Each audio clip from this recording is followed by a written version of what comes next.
കൊല്ലം കുരിപ്പുഴയിൽ 11 വയസ്സുള്ള പെൺകുട്ടിയെ തൂങ്ങി മരിച്ച നിലയിൽ കണ്ടെത്തി. വീട്ടിലെ ജനൽ കമ്പിയിൽ തൂങ്ങിയ നിലയിലായിരുന്നു ആത്മഹത്യയെന്നാണ് പോലീസിന്റെ നിഗമനം. രക്ഷിതാക്കൾ വഴക്ക് പറഞ്ഞതായി ആത്മഹത്യ കുറിപ്പിൽ രേഖപ്പെടുത്തിയിട്ടുണ്ട്. മനോജ് ചേരുന്നുണ്ട് വിവരങ്ങളുമായി. മനോജ്, പ്രാഥമിക ഘട്ടത്തിൽ പോലീസ് എന്താണ് പറയുന്നത്? മറ്റു വിവരങ്ങൾ എന്തൊക്കെയാണ്? ഈ കുഞ്ഞിന്റെ മരണവുമായി ബന്ധപ്പെട്ട് പോലീസ് നൽകുന്ന വിവരം, അതായത് വീട്ടിൽ നിന്നും ഒരു ആത്മഹത്യാ കുറിപ്പ് കണ്ടെത്തിയിട്ടുണ്ട്. അതിൽ തന്നെ വീട്ടിൽ ഈ മാതാപിതാക്കൾ വഴക്കു പറഞ്ഞതുമായി ബന്ധപ്പെട്ടാണ് ഇത്തരത്തിലൊരു ആത്മഹത്യ എന്നതാണ് നിഗമനം. എന്തായാലും പോലീസ് ഇതിനെപ്പറ്റി കൂടുതൽ അന്വേഷിച്ചു വരികയാണ്. ഈ സമയത്ത് തന്നെ നേരത്തെ സൂചിപ്പിച്ചതുപോലെ ഇത്ര വയസ്സുള്ള കുഞ്ഞാണ്, ഈ 11 വയസ്സാണ് കുഞ്ഞിനുള്ളത്. പെൺകുട്ടിയാണ് വീട്ടിനുള്ളിലെ ജനൽ കമ്പിയിൽ തൂങ്ങി മരിച്ച നിലയിൽ കണ്ടെത്തിയത്.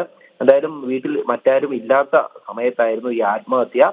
അഞ്ചാലുമൂട് പോലീസാണ് ഇത് സംബന്ധിച്ച അന്വേഷണം നടത്തുന്നത്.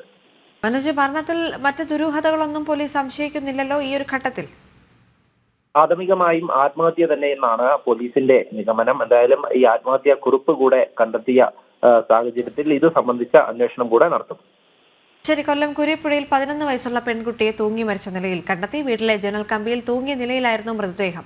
ആത്മഹത്യ എന്നാണ് പോലീസിന്റെ നിഗമനം. രക്ഷിതാക്കൾ വഴക്ക് പറഞ്ഞതായി ആത്മഹത്യാ കുറിപ്പിൽ രേഖപ്പെടുത്തിയിട്ടുണ്ട്. മനോജാണ് വിവരങ്ങൾ നൽകിയത്.